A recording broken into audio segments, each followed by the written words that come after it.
My first conference with TIE, and they changed the name a few years ago. It used to be TIE, or Technology and Education, was in Breckenridge. And it wasn't the first conference. I think it may have been the second conference they put on. And so the first few years, I was just a participant, and then I became I taught a class. I think it was on Apple IIe, way back when. And then soon thereafter, I became on the board.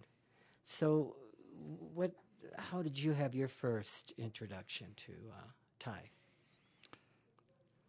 I had been a junior high mathematics teacher for a lot of years, and early on, when technology in its earliest form, the growth of electronic calculators, moved on to programmable calculators and things like that. Being in the classroom, I took interest in some of the things that we were using to teach math that were electronic, and that started my kind of interest in technology. For a number of years while working for the school district, I had heard about this conference during the summer, TIE, Technology and Education, and had an interest in it, but it was like it came and went every year and I didn't know anything about it. Back in the early 90s, mid-90s, I was hired at the district level to be involved in technology. Was kind of a classroom teacher on special assignment. And the head of the, at the time, technology department, which really at that time was an extension of library media, was one of the original founders of TIE. Randy Donahue was my immediate supervisor. And we had talked a little bit about TIE, and I expressed my interest in coming to TIE, and he said, well, you know what, I think I can get you into TIE. They use computers down there. They're looking for school districts to provide the technology to be able to run the conference. And I think I can rustle up, I think it was 16 computers, and we'll have them all boxed up, and we'll get you a district truck, and you can drive it down to Snowmass, because that's where we were in 1997. And you just show up there, and you'll talk to somebody, and you'll unload those computers, and then you'll be able to attend the conference free of charge. I thought that was a great idea, and from the moment I drove in and met some people and helped unload the truck, and then it was, well, you know, you need any help in hooking these things together, doing things. I kind of volunteered at that time to help out, and wasn't more than a year or two before I was approached about, well, maybe you'd be somebody who'd be interested in being on the board. And I remember, Mike, you were one of the first people to really convince me, to talk to me one-to-one, that maybe we had something that we could do together. So that's kind of what got me down to TIE, and 20 years ago, and that's how it started. Well, early on, I was an elementary school teacher in School District 11 in Colorado Springs, and we were one of the first schools to network. And kind of like at TIE, we wired the building ourselves. We had like 24 classrooms, and we were up in the ceilings, and we were all about trying to connect all these computers together, and then had the opportunity to go to TIE and to see that now that we have this connectivity, what are we going to do with it? And so at that time, there was MECC, M-E-C-C, and they had kind of basic programs of, in mathematics and spelling and grammar and so forth. We thought that was the best thing since sliced bread, you know, to have this electronic figures, you know, showing kids how to add, how to subtract. But there seemed to be more to that. And then the internet started to kind of interface a little bit more. So TIE became a place to learn. And I'd love to say I'd learned from the conference, end up learning from people like you, because once you become on the board, you're pretty much of a worker bee. And I think we kind of laughed today a little bit. You were saying today was the first time in all these years that you actually had a chance to sit down and listen to a speaker for the entire session. And I feel the same way because all the other conferences we were at, we were just so busy.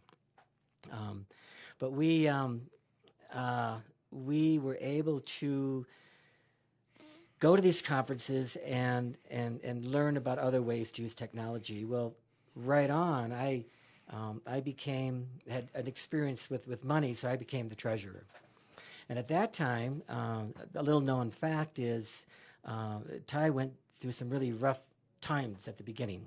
And we were actually audited by the IRS and had a huge, hefty fine that we were able to negate if we did a list of things and policies and procedures and other types of things. So I was really involved in kind of the restructuring of Ty.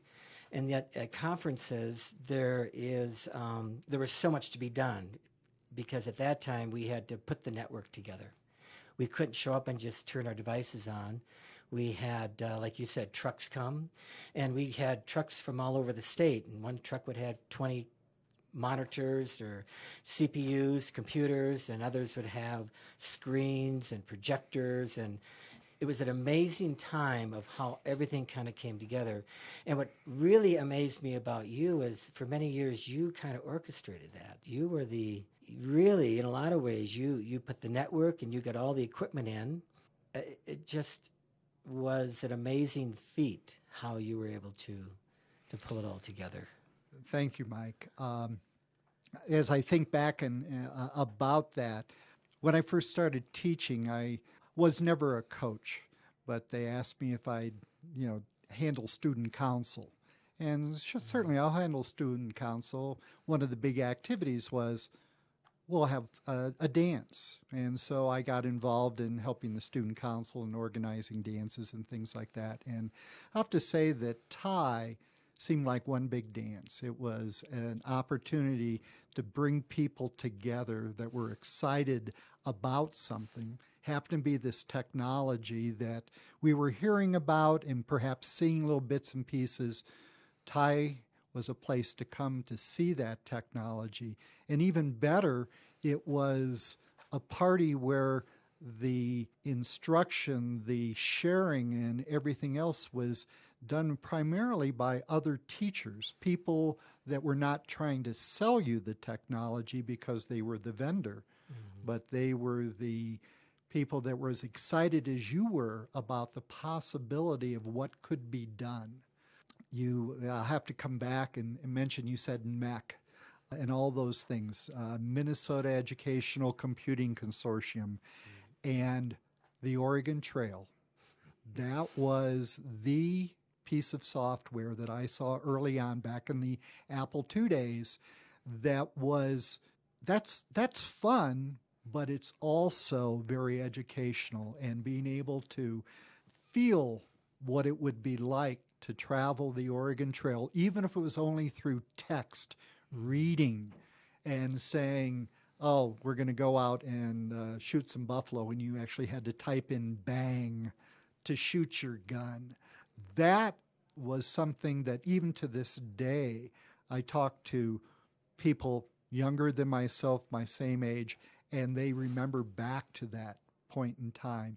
And seeing that software wasn't something that everybody had an opportunity to do, but that was the kind of thing that people would come in, and whatever was new and exciting was being shared by this group of teachers. And everybody was honored for what they brought to the conference, whether they just brought themselves or brought something to share with others or to bring some equipment. It just seemed like home.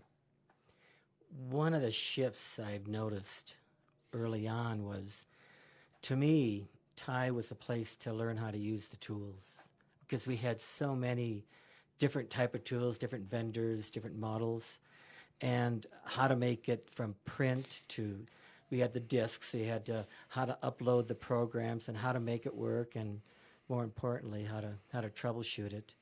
And it seems like one of the shifts that even is continuing today is, now I know how to use it. We've got quite a few of these in a classroom. How can we better use it instructionally? And that was a hard turn in the road, because I think we were enamored with the tool, and I think to shift from really using it instructionally And then as the kids got to use it, we started getting programs that the kids could actually use to type with. And I'm trying to think of the very first typing program that just blew my mind away, and the first spreadsheet program. There was so much power. And I don't know if you remember when, like to capitalize, it was, or to like change the font, or to do something in our text, you had to put a little code in. It was just so exciting to put this code in, and the kids would do that, and all of a sudden it would turn colors, or it would turn bigger, or turn smaller, or turn to a different font. And you look at today, we're pretty seamless. You know, we pretty much, it's intuitive how to use these tools. And so like in today's conference, it's my wife was showing people how to use Google Apps, whereas before, years ago, we'd have to have a CD. We put the CD in, or we'd have to pre-install the programs that tie. And that was a huge job. And these presenters come in, they say, well, I need to have this program in and that program in. Whereas now, today, it's web-based. So the program is automatically updated. You're not stuck with that task of having to keep the most current program. So I was thinking today, as my wife is teaching, how we've come such a long way, and now we seem to be able to focus more on using it and to learn, and using it to teach, and then having the kids have these same tools to be able to connect to each other and using it as their own learning. Kind of going on with that, as I look back in the years past, we both came out of education before technology met this electronic level. I started teaching when it was chalkboards and you used chalk. Technology was going to whiteboards and dry erase markers. Technology, I think for most of us, came about when there was that computer. And in the early days, there was the computers, there was the hardware, and then you would find that software perhaps that might help you in teaching that class, or might give you a way of empowering students to be able to write and to boldface some text. But the part that was always lacking, I felt, in the early days was the staff development, the training that was necessary or important to have so that teachers could have a way or an idea of how to actually implement those things. But in the early days, it was all about, well, you've got to have money, and where's your money go first? Well, if you can decide on hardware, that's where your money goes. Oh, you need some software. Well, okay, that's going to cost more money. We'll put it in the software. Staff development and training in the early days was, in many cases, very thin or non-available. And TIE became that place where teachers or those that were interested could come down, and we provided the hardware through the generous donations and from districts that would, well, we're getting some computers for a lab and we're going to let you use them for a period of time in exchange for allowing us to send some of our people to the conference to learn about the equipment that might be in their buildings in the fall. Over the years, like you say, we've kind of forgotten about that. Well, it took a long time for people to understand the hardware, to find the software, and to get the training. Now we are innovating. We are getting to the point where everybody accepts, the students even more so than us adults, that there is technology and there are ways of using and working with that technology to improve what we're trying to do, and that is to educate and give students the best possible. You talk about that expertise. Ty was the expertise. So early on, being a board member, it would encourage and persuade the district to send, teachers up, and then to try and get as many teachers from our particular building, so to bring them up to Ty. And it was an opportunity for them to not only learn, but to see some of the newer tools and computers and visual displays and projection systems. And so they'd see all this stuff and then come back and go, Great. This is wonderful. So one thing we got pretty good at then is writing grants. And for people that come back from Thai and have a laundry list of things going well. In my classroom, I want a projector. I want a document camera. I want these things, so they all kind of tie together. And for the most part, we were one of the few schools back in Colorado Springs to start this movement. Particularly then, how do you tie it all together? And that was kind of using the internet, which kind of changed things dramatically in terms of having access and kids learning, where to go, how to get it, what do I do with it. And then we added to our system, not just having the tools, but the idea of a server, an actual place that I could put my electronic piece of paper. And that was like total magic, to write today and then come back the next day and pull it up and continue with it. And so we've kind of moved a little bit. Actually, our school moved a lot, and then other schools were able to come to our school, and so this movement began to happen. One of the things that we did is we wanted to get a good deal on computers. And so I'm not sure who made this arrangement, but we certainly benefited to say, hey, Dell, we need 200 brand new whatever. And if you bring them to Thai, then District 11 or District 20 or some district then would buy those. So they would bring these new things. Of course, we had to unbox them all. So here they came to the conference, and we'd take them out. And our district liked that because then we knew it worked, and you always found a few that didn't.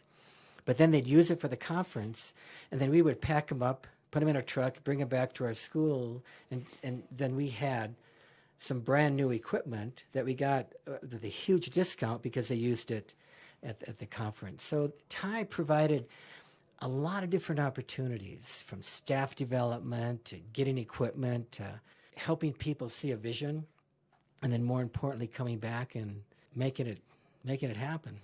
Yeah, although my involvement in Thai began 10 or 15 years after Thai actually started, when I joined Thai was at the advent of the internet. The 9 of us that were on the Thai board came from all areas of the state. We tried, I know, to have a variety of experiences, whether a person was elementary or middle, whether they were a classroom teacher or perhaps even a technician. Some of our board members back then were not in the classroom, but they were involved in education. They were the folks that knew a little bit about the networking or things that were still beyond our vision.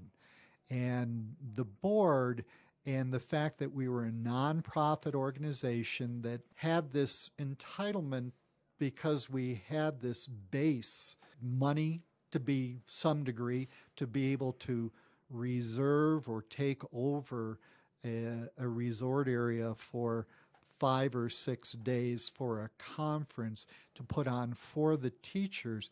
Everybody that was on the board bought into that as to what we were being able to do. And I gained so much because it wasn't just, well, we brought computers in and we put them in a room.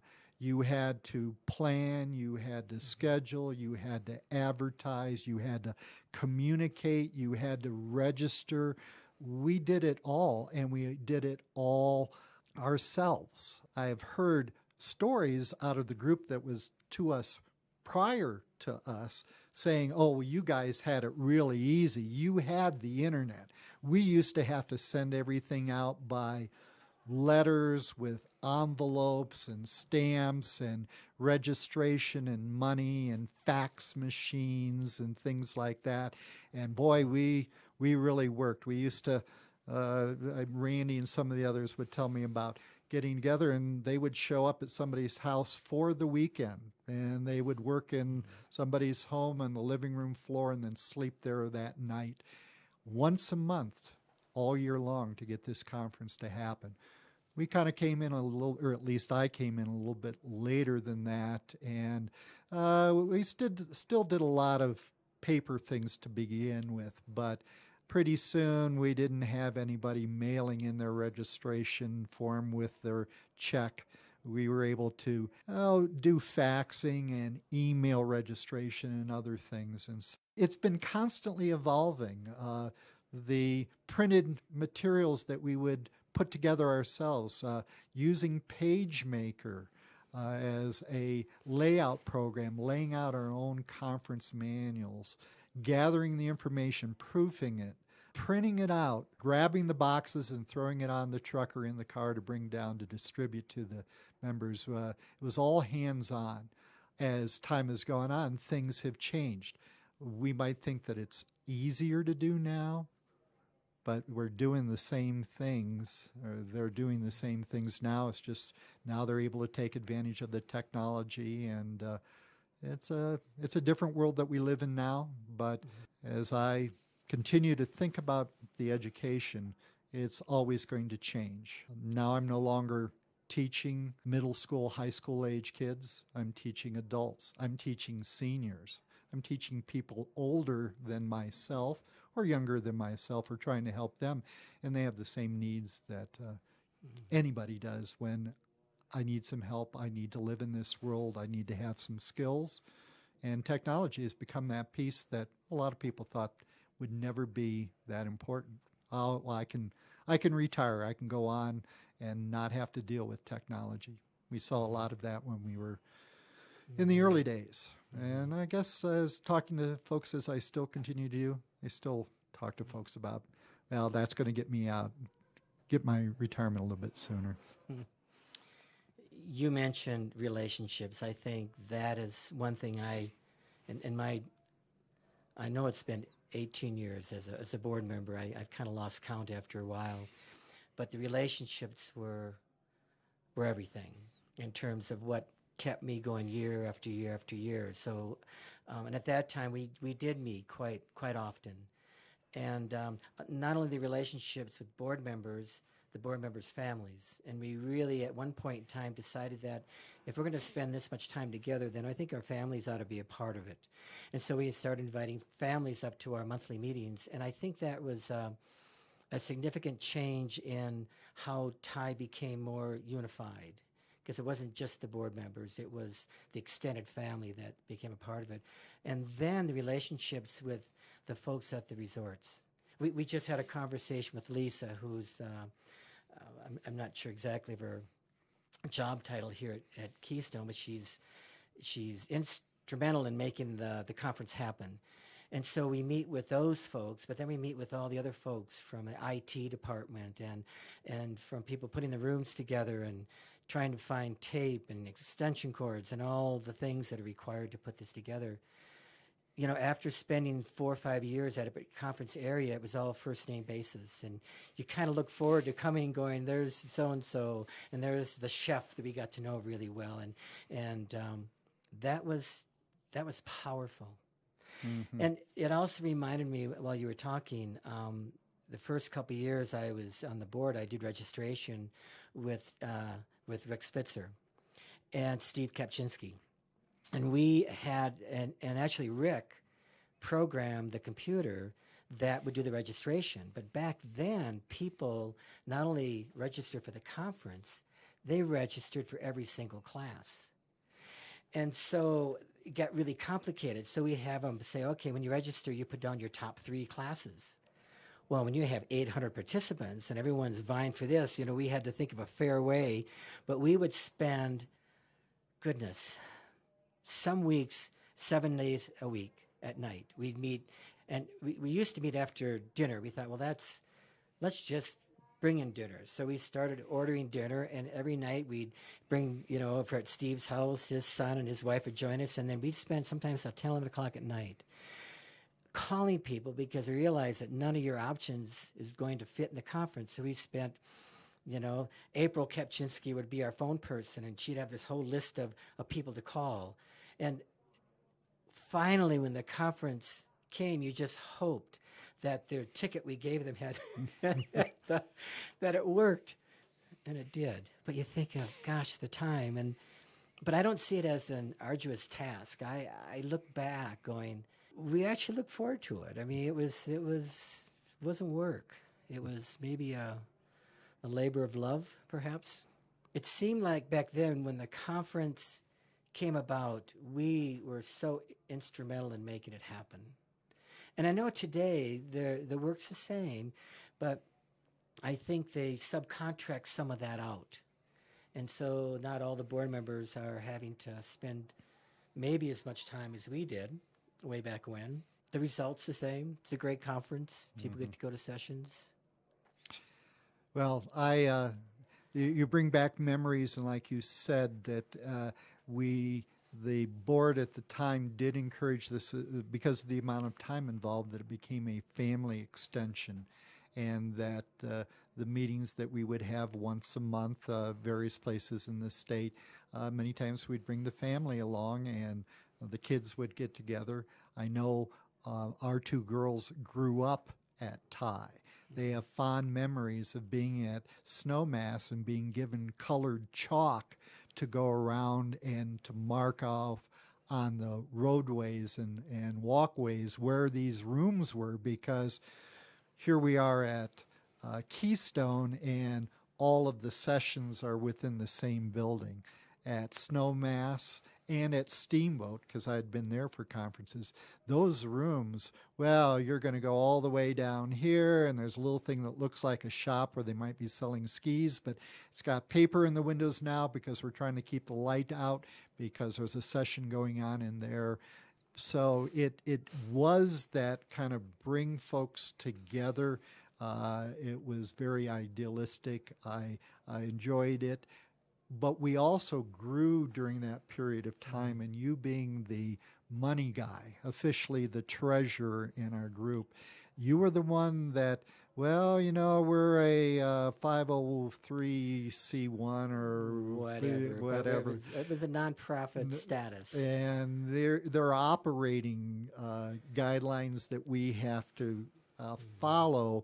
And as we began to really try to keep ourselves above board, because we, as you said earlier, had that history of, well, the IRS came after us at one time. So we being educators and teachers, I always felt, well, we're doing the best we possibly can, and we are looking into this. And we began to see that some of the things that we were doing put us in a little bit of conflict. And so things changed. We had to change as a board how the conference was run, how things were monitored, how things were brought in. To this day, that still continues. It's nice coming to this conference some 30 years perhaps after the beginning of what INEDCO actually started, and seeing that it's people arriving,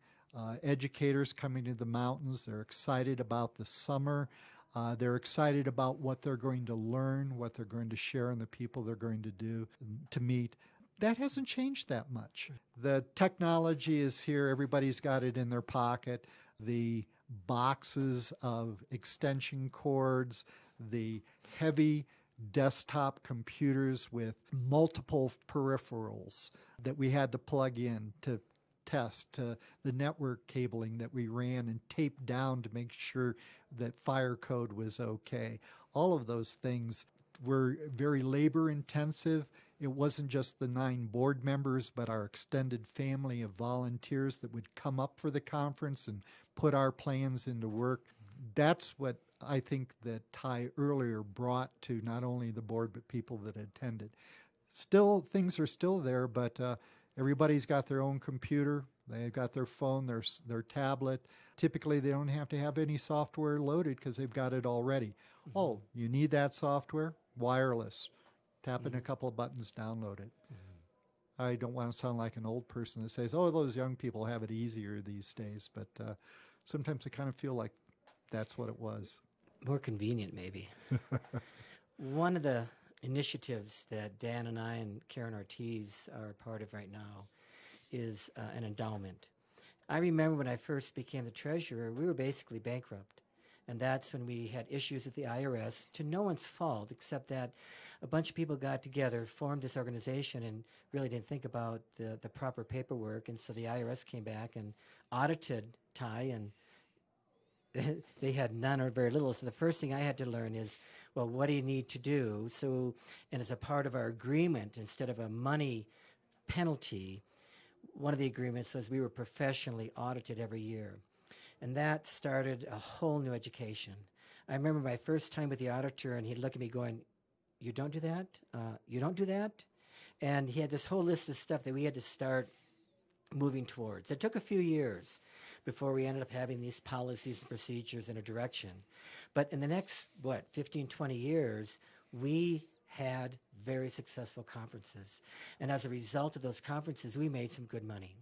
And so at a point in time when we were going to leave the board, we wanted some assurance that that X amount of money, which was somewhere up to like $400,000, to say, how can it best serve the teachers and the people coming to Thai? So we got together and worked with the Thai board, and we created the endowment. And so what we do now is we handle the directive of the board. And right now there's two directives. One is to take that money and an X percent go towards stipends and an X percent go towards project grants. And that's kind of why we're here at this conference, is we're meeting with the folks that got stipends this year, and to hand them their money. And so I don't know if you have any thoughts about. That had always been a part of the goals. When I joined the board, and you were already treasurer, and we were coming out of that, the fact that we were self-sufficient. Initially, Thai was organized by big money companies, Apple, IBM. I look at some of the early literature, and those names were there. They kind of got us started, but once the nucleus of this group in Colorado for education technology, and that education was there, they kind of, we still relied on our vendors and exhibitors and some big sponsors, but for the most part of it, we managed the money. We were able to run the conference. We always looked at keeping it as economical as possible. In all the years I was on the board, which I think was 12 or 13, I don't think we raised our rates more than $25-$30 over that many years. And each year we were, is the economics of the state, are we going to have a good crew here? Are we going to be able to continue on for another year? And as we saw that there was an investment that was there, as you say, there are so many of us on the board wanted to, okay, so we have been successful, we have this money, how can we use this to benefit the people that we're working with? And so through a little bit of work by ourselves and others on the board at the time, this endowment idea of creating a separate unit that would be able to take some of this money and then distribute it. After years of talking about it and planning it, it actually came about, and you and I and Karen, ex-board members, kind of moved into this position to, okay, let's do this, and that's what we've been working on now for 5 years. And so it's kind of an extension of the Thai board, but it's working with the current INEDCO board and the state, and doing things for the people that we've always tried to help. And I don't always want to make it sound like it was me or you doing these things for other. It was everybody being involved in it. It was, I've always been proud of my involvement in Thai. And yeah, sometimes the works was a lot, but the payoff has always been and will continue to be that we've had a pretty good hand in helping technology and education really progress in this area. I remember all the tough discussions and the fact that we wanted to make a little money, but we wanted it to be affordable. And so we'd look at all the costs and go, holy cow, we have to charge this much per, or how do we find ways to generate money? And that we really got into the vendor. To have, if our vendors would come, and how could we create an environment that would entice them to come? And the more vendors we had, then we could reduce the charge for the teachers and those that come into the conference. But by doing that and having tough conversations, we found ways to save money. We negotiated to great lengths with the resorts that we were at and came out saving money, and therefore we were able to make a little money every year. And it feels really good that we were able to leave the board and other board members that had served their time, that we're leaving a little bit of a legacy in the fact that, you know, it